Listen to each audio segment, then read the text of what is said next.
السلام علیکم ورحمۃ اللہ وبرکاتہ۔ ناظرین، میں آپ کی خدمت میں قرآن پاک کا درس یعنی قرآن پاک کی سورت انعام کا درس لے کر حاضر ہوئی ہوں۔ امید رکھتی ہوں کہ آپ توجہ سے اور غور سے سنیں گے اور میرے ساتھ رہیں گے۔ قرآن پاک کی 90 تک آیات کا میں نے ترجمہ تفسیر آپ کی خدمت میں پیش کیا تھا۔ اب میں آپ کی خدمت میں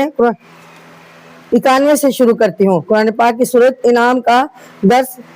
آیت نمبر 91 سے، یعنی یہاں فرمایا جا رہا ہے اللہ تعالیٰ کا نام لے کر ہم اپنا درس شروع کرتے ہیں تاکہ اللہ تعالیٰ کی مدد ہمارے ساتھ ہو جائے اور زندگی کے ہر میدان میں ہم کامیاب ہو جائیں۔ سبحان اللہ والحمد للہ ولا الہ الا اللہ واللہ اکبر ولا حول ولا قوت الا باللہ العلی العظیم۔ یہاں میں حاضرین میرا ارشاد ہے، میں آپ کے سامنے اللہ سبحانہ تعالیٰ کا جو کلام پیش کر رہی ہوں اس کا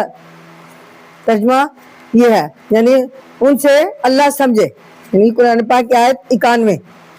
آیت نمبر 91 کا ترجمہ اور تفسیر آپ کی خدمت میں پیش کر رہی ہوں، یعنی وَعُلِمْتُمْ مَا لَمْ تَعْلَمُوا أَنَّا، اور تم کو سکھلا دیا جو تم نہ جانتے تھے، وَلَا آبَاؤُكُمْ، اور نہ تمہارے باپ، یعنی تمہارے باپ دادا بھی اس بات کو باجداد بھی نہیں جانتے تھے۔ قُلِ اللَّهُ ثُمَّ، کہہ دے کہ اللہ نے اتاری، ذَرْهُمْ فِي خَوْضِهِمْ يَلْعَبُونَ، پھر ان کو ان کے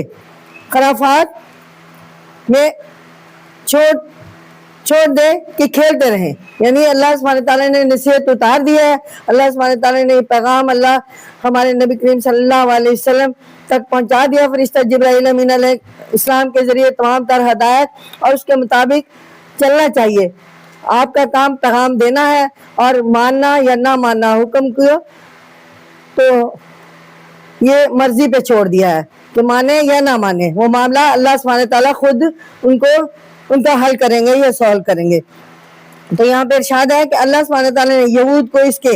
اس کے یعنی توریت کے ذریعے ایسی باتیں سکھائی جن کو وہ نہ جانتے تھے، اور وہ تو کیا ان کے بڑے بوڑھے بھی نہیں جانتے تھے، ان سے بے خبر تھے۔ اور پھر یہود نے ان کو عرب میں بھی پھیلایا، اور تمہیں بھی ان کی بدولت وہ باتیں معلوم ہوئی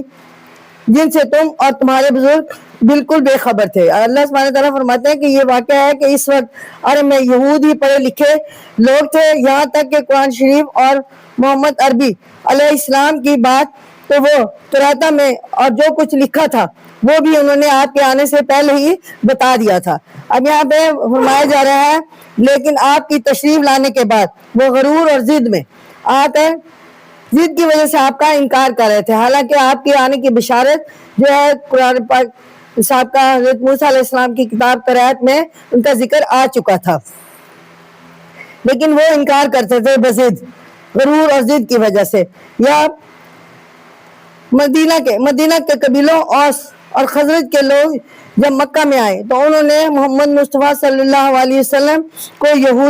یہودی کی بتائی ہوئی نشانیوں سے پہچانا اور آپ کو اللہ کا رسول مان لیا، اور خود یہود ہی نہیں اور خود ایمان سے محروم رہ گئے، حالانکہ وہ جان چکے تھے کہ آپ صلی اللہ علیہ وسلم آخری نبی ہیں، ان کی بشارت پہلے آ چکی ہے، بلکہ انہی کی وجہ سے عرب کے مشرکوں کو انکار کی جرت اور بھی زیادہ ہو گئی، کیونکہ وہ امیر بھی تھے اور وہ اس بات کو جانتے ہوئے انکار کرتے تھے کہ ان کا کچھ نہیں بگڑے گا تو ہمارا کیا بگڑے گا۔ یہاں پہ وہ یہاں تک کہہ بیٹھے کہ اللہ سبحانہ تعالیٰ نے کوئی کتاب ہی نہیں اتاری، نعوذ باللہ۔ اس کے بعد ارشاد ہے کہ ان سے تو توقع نہیں کہ یہ اس سوال کا ٹھیک جواب دیں گے، تم خود ہی ان سے کہہ دو کہ توریت بھی اللہ سبحانہ تعالیٰ نے ہی اتاری تھی، اس کے بعد انجیل اتاری، اور ان سب کی تکمیل قرآن مجید اتار کر دی اللہ سبحانہ تعالیٰ نے۔ اس کے بعد اگر وہ نہ مانے نہ سنے تو ان کو اپنے بےہودہ خیالات اور غرور اور تکبر میں مست رہنے دیں، وہ بیکار باتوں اور کھیل کود میں مشغول رہیں، وقت ضائع کرنے دو انہیں، عنقریب اس سب کی سزا انہیں مل جائے گی۔ اللہ سبحانہ تعالیٰ نے اس آیت کے ذریعے فرمایا دنیا میں بھی تباہ ہوں گے اور آخرت میں بھی ان کے لیے سزا، ان کی وہ جو سزا اللہ سبحانہ تعالیٰ نے منتخب کیا ہے وہ بھگتیں گے۔ اب یہاں پہ ہے قرآن پاک کی آیت نمبر 92 92، یعنی اللہ کی کتاب۔ اب یہاں پہ فرمایا جا رہا ہے وَهَذَا كِتَابٌ أَنزَلْنَاهُ مُبَارَكٌ مُصَدِّقًا كَالَّذِي، اور یہ قرآن پاک، یہ قرآن جید، یہ قرآن کتاب ہے برکت والی، ہم نے اتاری اور ان کی تصدیق کرنے والی، یعنی ہم نے اتاری اور سابقہ کتابوں کی تصدیق کرنے والی۔ بین یدیہ وَلِتُنذِرَ أُمَّ الْقُرَىٰ، جو اس سے پہلی ہے اور تاکہ تو مکہ والوں کو اور اس کے آس پاس والوں کو ڈرا دے، وَمَنْ حَوْلَهَا، اور تنذر، تاکہ تو ڈرا دے مکہ والوں کو، من حولها، اور اس کے آس پاس والوں وادیوں کو ڈرا دے، والذین یؤمنون، یعنی قیامت کے دن کے بارے میں بتا دے، ان کے غلط کام کے انجام کے بارے میں بتا دے۔ ڈرانا میں مقصد یہ ہے کہ والذین یؤمنون بالآخرۃ، یقین کرتے ہیں آخرت پر، ایمان لاتے ہیں، یؤمنون یعنی وہ لوگ، اور جو لوگ یقین کرتے ہیں آخرت پر اور ایمان لاتے ہیں اللہ پر، اور وہ اس پر بھی وَهُمْ عَلَىٰ صَلَاتِهِمْ يُحَافِظُونَ، اور اس پر وہ اپنی نماز کی حفاظت کرتے ہیں، تو اللہ سبحانہ تعالیٰ نے ان کے لیے بڑا اجر عظیم ہے، یعنی وہ کامیاب ہے۔ اب یہاں پہ فرمایا جا رہا ہے کہ اے اللہ، یعنی پہلے یہ بیان کیا گیا کہ جو اللہ کو پوری طور پر سمجھ لے گا وہ ضرور مانے گا کہ اللہ سبحانہ تعالیٰ نے اپنی کتابیں وقتاً فوقتاً نازل کی ہیں ہر نبی پر، اس اپنی امت کو، یعنی ان کے لیے کہ اپنی امت کو سمجھائے، ان کو ہدایت دے دیں جو اللہ تعالیٰ حکم فرماتے ہیں۔ تمہارے سامنے توریت کے ماننے والے موجود ہیں، اسے اللہ ہی نے اپنے نبی حضرت موسیٰ علیہ السلام پر اتارا تھا، اگرچہ توریت والے اس پر پورے طور پر عمل نہیں کرتے تھے اور اس کی بیعت سے حصے جان بوجھ کر چھپاتے تھے، یعنی کچھ حصے چھپا لے ہیں انہوں نے اور تبدیل کر دیے، پھر بھی اس چیز کی روشنی اور ہدایت کو مٹا نہیں سکتے۔ یہ سب کچھ کہنے کی بات اب قرآن مجید کی غرض اس آیت میں واضح طور پر معلوم ہو رہی ہے، بیان کی گئی ہے۔ ارشاد ہے کہ یہ قرآن مجید جو تمہارے سامنے ہے ایک کتاب ہے جو ہم نے اتاری ہے، اس کے خوبیاں اور انگنت ہیں، اور انسان کے لیے، یعنی اللہ سبحانہ تعالیٰ کی کتاب کی خوبیاں واضح کی جا رہی ہیں، انسان کے لیے اس کے فائدے بے شمار ہیں جو کبھی ختم نہیں ہو سکتے۔ اس میں ان سب کتابوں کو جو اس سے پہلے انسان کی ہدایت کے لیے اور فائدے کے لیے اتاری، سچا اور برحق تسلیم کیا گیا ہے، اور ان کی ساری اچھی باتوں کا خلاصہ اس میں دے دیا گیا ہے۔ یہ ہمارا رحم و کرم ہے کہ انسان کے لیے اتنا ہدایت کا سامان مہیا کر دیا، اور پھر ایسا سامان جو کبھی ختم نہیں ہو سکتا۔ انسان کی بہتری کے لیے اب کوئی نئی بات نہیں آئے گی، نہ ہی کی جا سکتی ہے جو اس سے باہر ہو، اس لیے اس کے بعد کسی نبی اور کتاب کی ضرورت ہی نہیں پیش آئے گی۔ ہر ایک کو اسی میں سے اپنی بساط کے موافق خود فائدہ اٹھانا اور دوسروں کو نفع پہنچانا ہے۔ اب تو ناظرین سنیں، اے رسول تو اس سے فائدہ اٹھانے کے بنیاد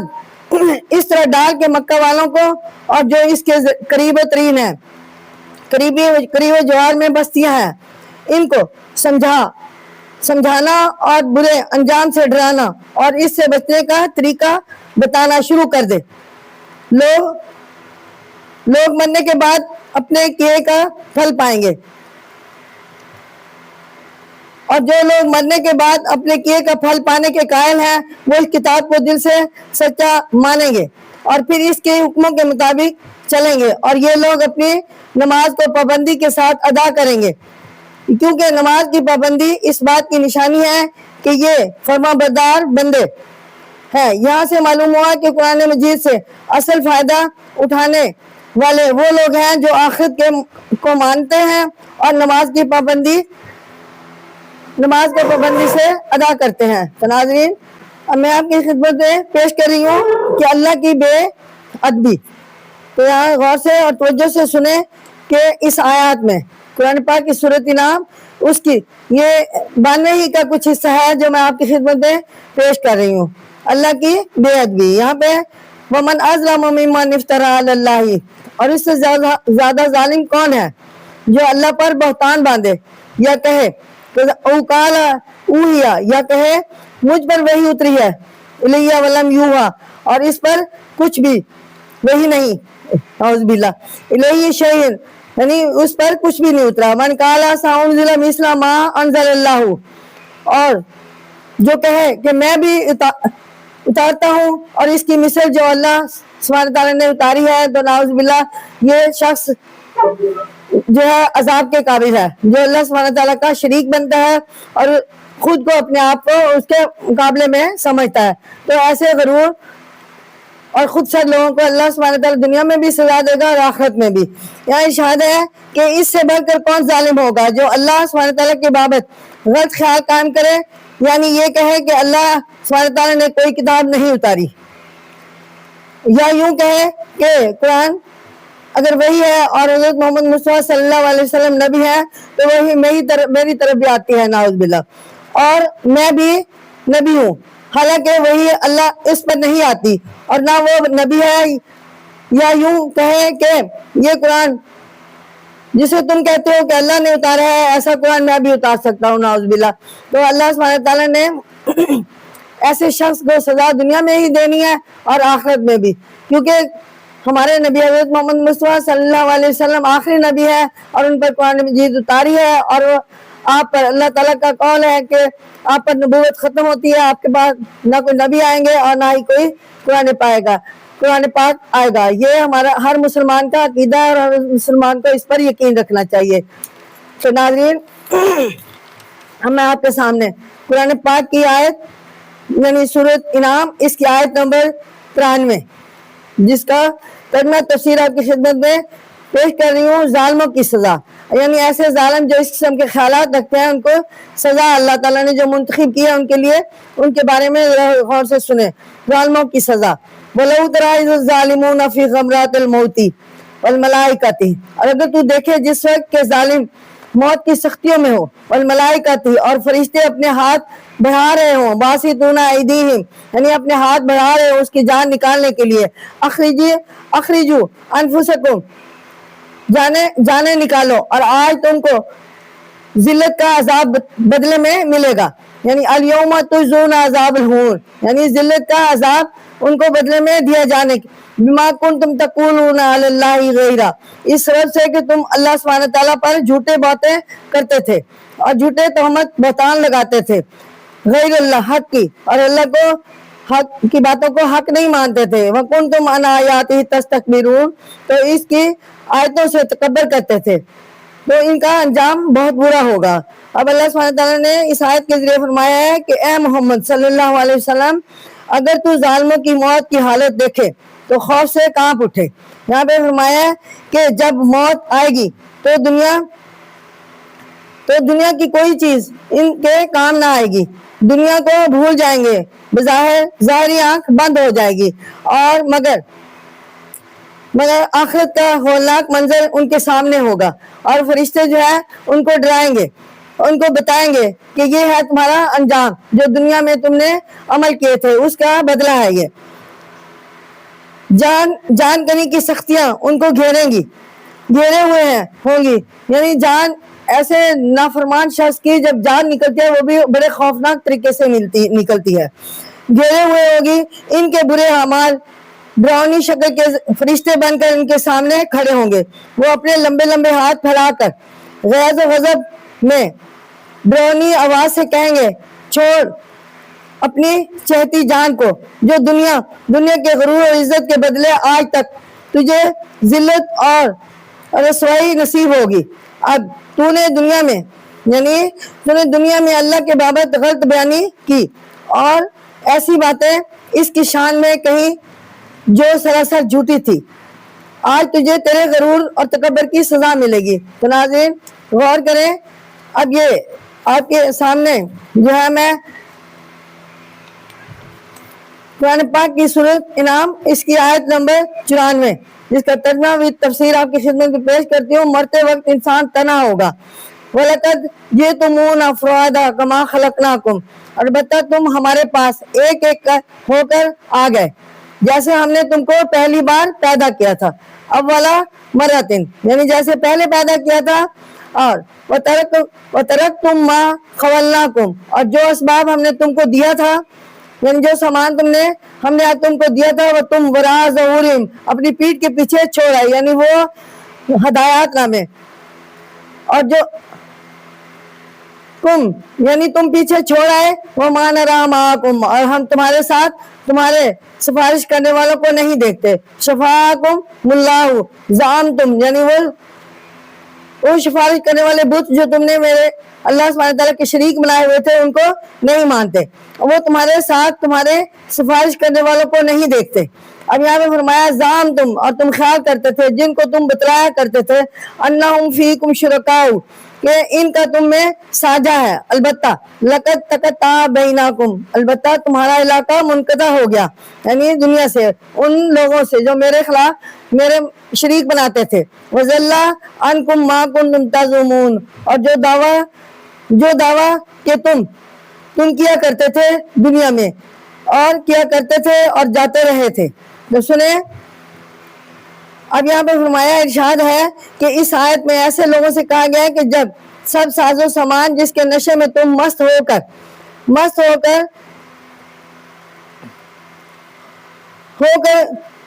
رکھا تھا یعنی مست ہو کر رہا کرتے تھے. اب یہاں پہ فرمایا اور تم ایسے ہی خالی ہاتھ جاؤ گے جیسے آئے تھے. دنیا کا یہ سب سامان کھڑا کے ہی رہ جائے گا جس پر تم اترایا کرتے تھے. ہاں اس کی محبت کی وجہ سے تمہاری جان بڑی مشکل سے نکلے گی یعنی تمہیں سزا ملے گی اس کی. تمہارے ساتھ ان چیزوں میں سے کوئی بھی نہ ہوگی. مشرک کہتے ہیں کہ یہ بت وغیرہ اللہ کے ہاں ہماری سفارش کریں گے. یہ ان کا خیال غلط ہے. وہ کبھی بھی سفارش نہیں کر سکتے. وہ دنیا کے ہیں ان کے ہاتھ کے بنائے ہوئے ہیں. وہ ان کا کیا کریں گے؟ وہ ان کی کیا سفارش کریں گے؟ وہ کچھ بھی نہیں کر سکتے ان کے لیے. اور عذاب سے نجات دلوائیں گے. ہمارے کام یہاں بھی ان کے ذریعے چلتے ہیں اور وہاں بھی چلیں گے. لیکن ہوگا یہ کہ ان کے پاس مرتے وقت ڈراؤنی شکل کے فرشتے آئیں گے اور ان کی جان زبردستی نکال کر اللہ سبحانہ تعالیٰ کے حضور میں لے جائیں گے اور وہاں ان کا جزا سزا کا فیصلہ انہیں سنا دیا جائے گا قیامت کے دن. اس وقت وہ تنہا ہوں گے اور کوئی سفارش کرنے والا ان کے ساتھ نظر نہ آئے گا اور وہ سب بیکار خیالات اور جھوٹے دعوے غائب ہو جائیں گے. سب سے رشتے اور علاقے ٹوٹ جائیں گے. تو ناظرین اب اللہ تعالیٰ کے کرشمے یا اللہ سبحانہ تعالیٰ کی سورۃ انعام جو یعنی قرآن پاک پوری کی پوری جو ہے وہ چھوٹی چھوٹی بات سے لے کے بڑی بات تک سمجھائی جا رہی ہے انسانوں کو کہ دنیا میں ٹائم ہے تمہارے پاس ہدایت نامہ ہے اس کے ذریعے اپنی دنیا گزارو تاکہ آخرت تمہاری صحیح ہو جائے جنت کے دائی بن جاؤ جنت کے حقدار بن جاؤ. اب یہ ہے قدرت کے کرشمے. اب اللہ سبحانہ تعالیٰ فرماتے ہیں یہ آیت نمبر قرآن پاک کی سورۃ انعام کی 95 اور 96 جس کا ترجمہ تفسیر آپ کی خدمت میں پیش کرتی ہوں. قدرت کے کرشمے. ان اللہ فالق الحب والنوى اللہ ہے جو دانا اور گٹھلی پھوڑ کر نکالتا ہے. یخرج الحی من المیت ومخرج المیت من الحی یعنی دانا نکالتا ہے گٹھلی پھوڑ کر. یعنی یہ تو ہمیں پودا جب بیج ڈالتے ہیں سیڈ ڈالتے ہیں گٹھلی ڈالتے ہیں تو وہ پھٹ کر نکلتی ہے. اس کی 2 تہیں ہوتی ہیں دو حصے ہوتے ہیں اور ان کے اندر سے پودا نکلتا ہے. تو یہاں پہ فرمایا کہ اللہ سبحانہ تعالیٰ جو دانا اور گٹھلی پھوڑ کر نکالتا ہے مردے سے زندہ نکالتا ہے. یعنی انڈے کی مثال دی گئی ہے کہ انڈا جو ہے مردہ ہوتا ہے اس سے بچہ زندہ نکلتا ہے اور اسی طرح مرغی جو ہے وہ زندہ ہوتی ہے اور وہ انڈا جو دیتی ہے وہ مردہ ہوتا ہے. تو یہ بات ہے. اور یعنی وہ مخرج المیت من الحی اور زندہ سے مردہ نکالتے ہیں والے اللہ سبحانہ تعالیٰ ہے. یہ اللہ سبحانہ تعالیٰ ہی ایسا کام کر سکتے ہیں. ذالکم اللہ انا توفقون اور باقی اور کسی میں اتنی طاقت نہیں ہے کہ وہ ایسا کرے. یہ ہے اللہ پھر تم کدھر بہ کے جا رہے ہو. فالق الاصباح صبح کی روشنی کو پھوڑ نکالتا ہے یعنی صبح ہوتی ہے سورج نکالتا ہے. اور وجعل اللیل سکنا والشمس والقمر اور پھر اس نے آرام کو رات بنائی ہے اور حساب کتاب کے لیے والشمس والقمر حسابا سورج اور چاند. ذالک تقدیر العزیز العلیم اور یہ اور خبردار کا اور خبردار کا اندازہ رکھا ہوا ہے، یعنی ہر شخص کا اندازہ اللہ سبحانہ تعالیٰ کے پاس ہے، ہر بات کا اندازہ اللہ سبحانہ تعالیٰ کے پاس ہے، کائنات کا تمام نظام جو ہے اللہ تعالیٰ کے کنٹرول میں ہے، ایون کہ اس کا ایک پتا بھی اگر ہلتا ہے تو اللہ تعالیٰ کے حکم سے ہلتا ہے۔ تو ناظرین یہاں پہ ارشاد ہے کہ اللہ کی قدرت کو دیکھو، اور ورنہ زمین میں ڈال دو وہ پھٹ جاتا ہے، یعنی قدرت کو دیکھو، دانا زمین میں ڈال دو تو وہ پھٹ جاتا ہے، اور اس کے بیج میں سے غلے کے پودے نکلتے ہیں، گٹلی پھوٹ کر بڑے بڑے تناور درخت بن جاتے ہیں، اور اس کے علاوہ انڈے سے زیادہ جانور، زندہ جانور اور زندہ جانور سے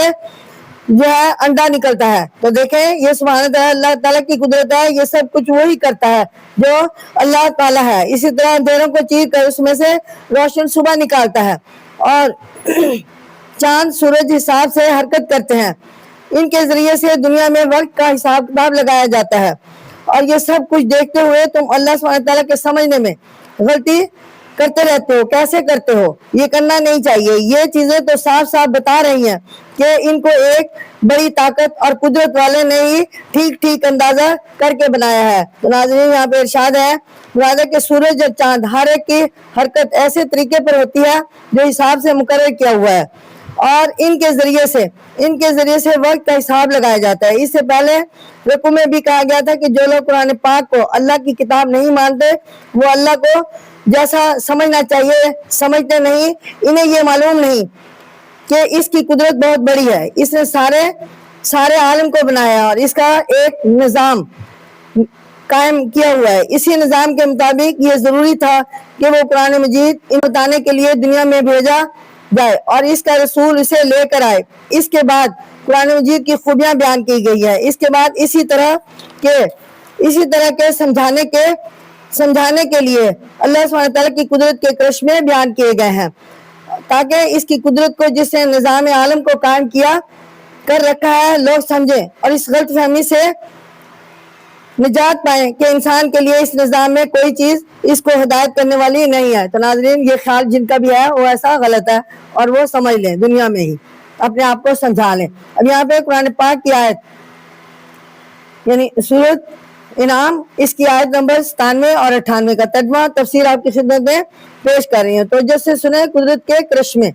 یہ اس کا پارٹ نمبر 2 ہے، وَهُوَ الَّذِي جُز نمبر 2 وَهُوَ الَّذِي جَعَلَ لَكُمُ النُّجُومَ، اور اسی طرح اس نے تمہارے واسطے ستارے بنا دیے کہ ان کے لِتَهْتَدُوا بِمَا بِهَا مِنْ ظُلُمَاتِ الْبَرِّ وَالْبَحْرِ، جنگل اور دریا کے اندھیروں میں راستہ معلوم کریں۔ قد فصلنا الآیات لقوم یعلمون، البتہ ہم نے ان لوگوں کے لیے جو جانتے وَهُوَ الَّذِي أَنشَأَكُم مِّن نَّفْسٍ وَاحِدَةٍ، پتے کھول کر بیان کر دیے ہیں، یعنی ہر بات۔ البتہ ہم نے ان لوگوں کے لیے جو جانتے ہیں وہی جسے ہر بات کا پتہ ہے کھول کر بیان کر دیا ہے، وہی ہے جس نے انشاءکم من نفس واحدۃ، وہی ہے جس نے تم سب کو لمستقر و مستودعون، ایک شخص سے پیدا کیا، پھر ایک تو تمہارا یعنی ایک تمہارا ٹھکانہ ہے۔ فقط فصلنا الآیات لقوم یفقہون، یعنی مستقر مستودع، یعنی ایک تمہارا ٹھکانہ ہے اور ایک امانت رکھے جانے کی جگہ ہے، لقوم یفقہون، ان لوگوں کی جو سوچتے ہیں کھول کر پتے بیان کرتے ہیں۔ یہ ناظرین اللہ سبحانہ تعالیٰ کی قرآن پاک ایک کے پتے کے، ایک دنیا کے ایک ذرے کے مطابق جو ہے تفصیل سے ہمیں بتایا جا رہا ہے کہ یہ کس مقصد کے لیے اور کیسے اللہ سبحانہ تعالیٰ نے بنائے ہیں۔ یعنی ارشاد ہے کہ یہ جو رات کے وقت تم تارے دیکھتے ہو ان کا بنانے والا اللہ سبحانہ تعالیٰ ہے۔ تمہارے لیے ان کے اندر فائدہ یہ ہے کہ جنگل بیابان میں جہاں چٹیل میدان کے اور کچھ نہیں ہوتا، وہ سمندر میں جہاں پانی کے سوا کچھ نہیں ہوتا، ٹھیک راستہ کا اندازہ لگا لو ستاروں کو دیکھ کر کہ جاننے والے ٹھیک راستے پر جان لیتے ہیں، اور جاننے والوں کے لیے اللہ اپنی معرفت کے طریقے اور اپنے ڈھونڈنے کا پتہ کھول کر بتا دیتا ہے۔ لوگ ان کا خیال کریں تو اللہ کا پہچان لینا مشکل نہیں ہے۔ اب یہاں پہ ہے کہ اس کے بعد اس بات کو سوچو کہ تمہیں کس نے بنایا اور تمہیں کیسے پیدا ہوئے، اور کہاں جاؤ گے؟ سنو، تم سب کو اللہ ہی نے بنایا ہے، وہ تم اور تم ایک ہی شخص یعنی حضرت آدم کی اولاد ہو۔ تمہاری پیدائش اس طرح ہوئی کہ پہلے ماں کے پیٹ میں ایمانت کی طرح رکھا، وہاں آہستہ آہستہ بڑھتے، پھر جب مدت پوری ہو گئی تو دنیا میں آئے، یہاں کچھ مدت تک تمہارا ٹھکانہ رہا، اس کے بعد تمہیں قبر میں جانا ہے، وہاں جب تک اللہ کو منظور ہے رہو گے، اور یہی جگہ یہی عارضی ہے، قبر سے نکل کر جنت یا دوزخ میں جا کر ٹھہرو گے، ان دونوں میں سے کوئی سی جگہ تمہارا ٹھکانہ بنے گی، یعنی مستقر بنے گی۔ پہچاننے والوں اور سوچنے والوں کے لیے جو ہے یہ نشانیاں بیان کی ہیں اللہ سبحانہ تعالیٰ نے کھول کر۔